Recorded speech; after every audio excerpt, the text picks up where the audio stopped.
तो देखिए, Haryana police constable की तरफ से वैकेंसी एक निकली हुई है। तो इस वीडियो में इसी वैकेंसी के रिलेटेड सारी चीज़ें डिस्कस करेंगे, तो आप वीडियो के अंत तक बने रहिए। और वीडियो अच्छा लगे तो लाइक और सब्सक्राइब जरूर कीजिएगा। तो देखिए, सबसे पहले हम वैकेंसी की डिटेल के बारे में बात कर लेते हैं। तो देखिए, जो आपका पद का नाम होने वाला है, पोस्ट का नाम होने वाला है, ये कांस्टेबल जीडी मेल के लिए है, जिसमें आपका 5,000 सीट है। और कांस्टेबल जीडी फीमेल के लिए, जिसमें आपका 1,000 सीट है। तो टोटल आपका 6,000 सीटों पर वैकेंसी निकली हुई है, मेल और फीमेल दोनों को मिलाकर। जो पुरुष और महिला है दोनों को मिलाकर 6,000 सीटों पर कांस्टेबल की भर्ती निकली हुई है। अगर वहीं इस कांस्टेबल के पोस्ट के लिए अगर हम एलिजिबिलिटी की बात करते हैं, तो योग्यता आपके पास क्या होनी चाहिए। तो देखिए, उम्मीदवार 12वीं पास होनी चाहिए, आपके पास 12 का डिग्री होना चाहिए, हिंदी या संस्कृत विषय के साथ 10वीं पास होनी चाहिए। अगर आप ये है, आपका बराबर पास है और हिंदी और संस्कृत के साथ आपका 10वां है, तो आप एजुकेशन लेवल पर आप योग्य है, एलिजिबल है। अगर यहीं आपकी आयु सीमा की बात की जाए, जो आपका एज एलिजिबिलिटी क्या होने वाली है, तो देखिए, न्यूनतम उम्र 18 वर्ष से कम नहीं होनी चाहिए और अधिकतम उम्र 25 वर्ष से अधिक नहीं होनी चाहिए। आयु की गणना 1 फरवरी 2024 के आधार पर की जाएगी। देखिए, यहाँ पर 25 से ज़्यादा नहीं होनी चाहिए और 18 से कम नहीं होनी चाहिए। और जो आपका एज कैलकुलेट होगा वो आपका 1 फरवरी 2024 के आधार पर किया जाएगा। मतलब 1 फरवरी 2024 को बेस मान के आपका जो है एज कैलकुलेट किया जाएगा। तो इस बात का आप ध्यान रखिएगा। यहाँ पर देखिए, नोट में दिया है, हरियाणा के SC ST BC EWS category के अभ्यर्थी को अधिकतम आयु में 5 वर्ष की छूट दी जाएगी। जो आपका एज रिलैक्सेशन मिलता है उसमें आपको 5 वर्ष की छूट दिया जाएगा अधिकतम आयु में। ये एज रिलैक्सेशन आपका अधिकतम आयु में ही मिलता है, यहाँ पर न्यूनतम आयु में नहीं मिलता है। इस बात का आप ध्यान रखिएगा। चलिए, ये तो आपका जो एज एज एलिजिबिलिटी हो गया। अब देखिए, यहाँ पर हम हरियाणा पुलिस कांस्टेबल वैकेंसी चयन प्रक्रिया की अगर बात करते हैं हम, तो देखिए, अब जो आपका चयन प्रक्रिया का होने वाला है, आपका एक फिजिकल टेस्ट होगा, PMT NPST क्वालिफाइंग होगा, या अगर इसमें आप क्वालिफाई है तभी आगे के लिए, आगे के प्रोसेस के लिए आप जा सकते हैं। फिर उसके बाद परीक्षा होगा। परीक्षा आपका 94.5 का परसेंट का वेटेज रहेगा, परीक्षा रिटन होगा।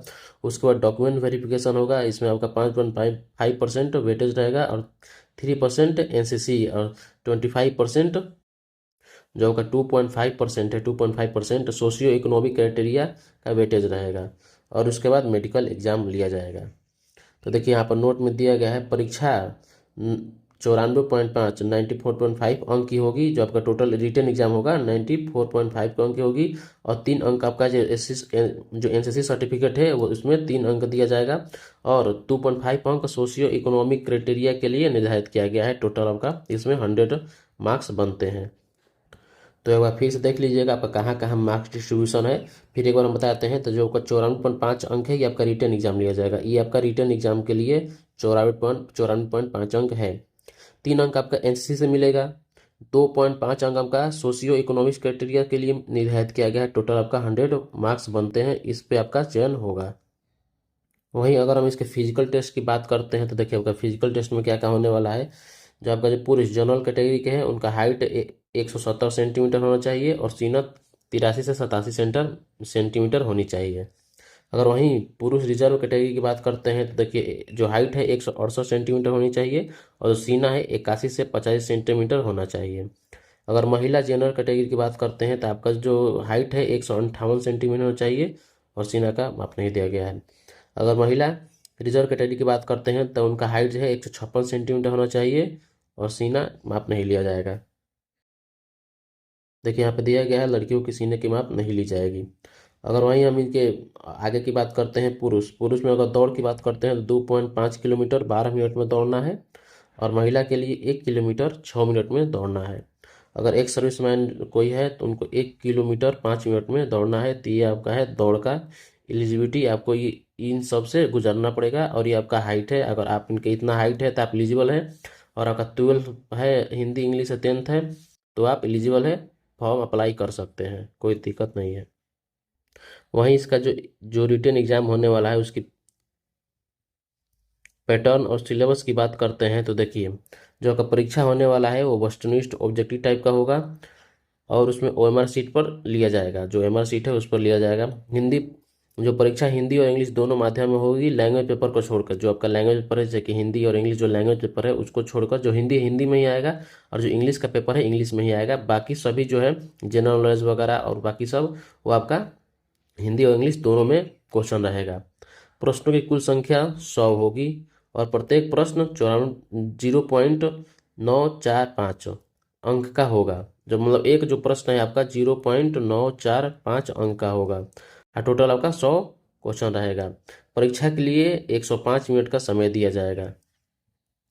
और जो आपका परीक्षा है, वो परीक्षा में नेगेटिव मार्किंग की प्रावधान नहीं है, तो इस बात की ध्यान रखिएगा। तो नेगेटिव, इसमें कोई नेगेटिव मार्किंग नहीं है।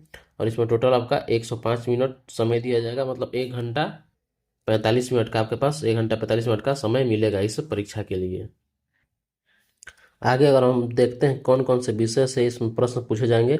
देखिए, आपका जनरल स्टडीज है, जनरल साइंस है, करंट अफेयर्स है, जनरल रीजनिंग है, मेंटल एप्टीट्यूड है, आपका न्यूमेरिकल एबिलिटीज है, एग्रीकल्चर है, एनिमल, जो आपका एनिमल हस्बेंड्री है उससे पूछा जाएगा, फिर बेसिक कंप्यूटर नॉलेज और बेसिक नॉलेज हरियाणा के बारे में। इन सभी से आपके प्रश्न पूछे जाएंगे रिटन एग्जाम में, तो इस बात का ध्यान रखिएगा। ये सब्जेक्ट आपके आने वाले हैं। देखिए यहाँ पर ऑफिशियल जो इसका नोटिफिकेशन है उसका स्क्रीनशॉट लगाया है। देखिए यहाँ पूछा गया है, the test paper shall be included question on general study, general science, current affairs, general reasoning, mental aptitude, numerical ability, agriculture, animal husbandry, आपका अदर रिलेटेड फील्ड ट्रेड जो है। There shall be at least 10% question relating to the basic knowledge of computer and at least 20% question related to the basic knowledge about Haryana.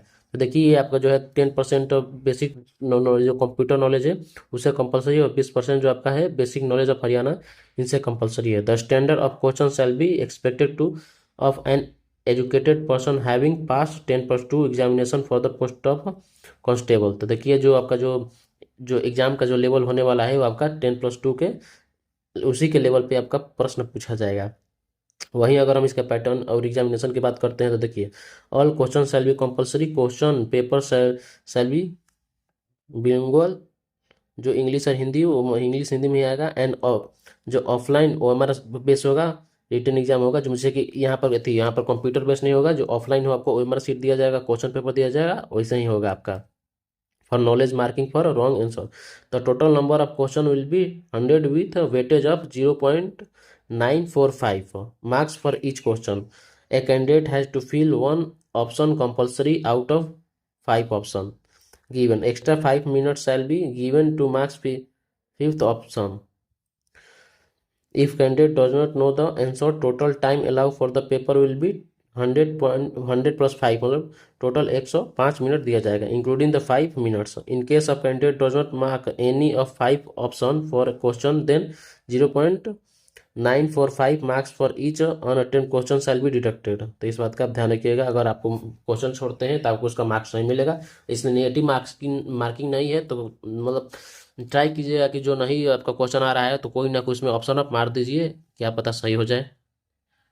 देखिए यहाँ पे NCC certificate का दिया गया है कुछ वेटेज। यहाँ पर NCC certificate, candidate having NCC certificate of ABC level shall be get 1, 2 and 3 marks. अगर आप A लेवल का है तो आपका 1 मार्क्स दिया जाएगा, और B का है तो 2 मार्क्स, और C लेवल का है तो आपका 3 मार्क्स रिस्पेक्टिव दिया जाएगा। तो इस बात का आप ध्यान रखिएगा।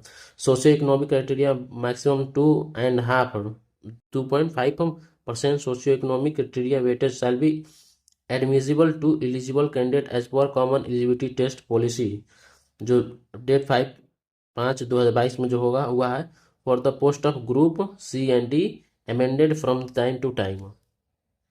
अगर हम इसके सैलरी की बात करें, जो कांस्टेबल का जो सैलरी क्या होने वाला शुरुआती सैलरी, देखिए चयनित अभ्यर्थी शुरुआती बेसिक पे सैलरी जो आपका 21,700 प्रति माह होगी, बेसिक पे है। ये आपका ध्यान रखिएगा, बेसिक पे है।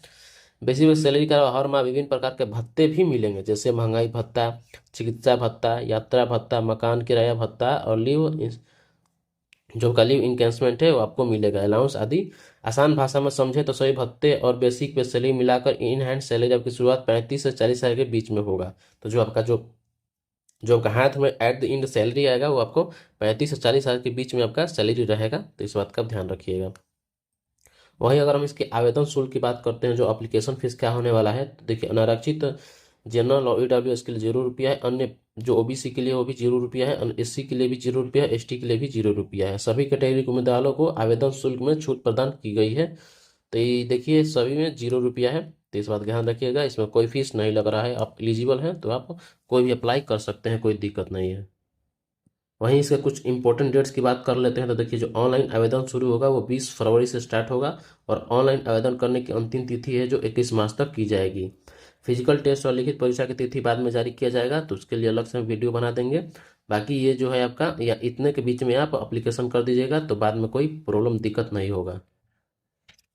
अगर वहीं हम जरूरी दस्तावेज की बात कर लेते हैं तो कौन कौन से डॉक्यूमेंट्स लगने वाले हैं, तो देखिए जो आपका मोबाइल नंबर आपके पास होना चाहिए, ईमेल आईडी आपका होना चाहिए, फोटो सिग्नेचर होनी चाहिए, और एजुकेशन डॉक्यूमेंट जो भी 10 12 का जो डॉक्यूमेंट आएगा वो आपके पास होना चाहिए। जाति प्रमाण पत्र अगर है, मतलब अगर आप OBC EWS S T S C से, तो आपका जाति प्रमाण पत्र होना चाहिए, आईडी प्रूफ होना चाहिए, और वैलिड हरियाणा सीईटी स्कोर होनी चाहिए आपके पास।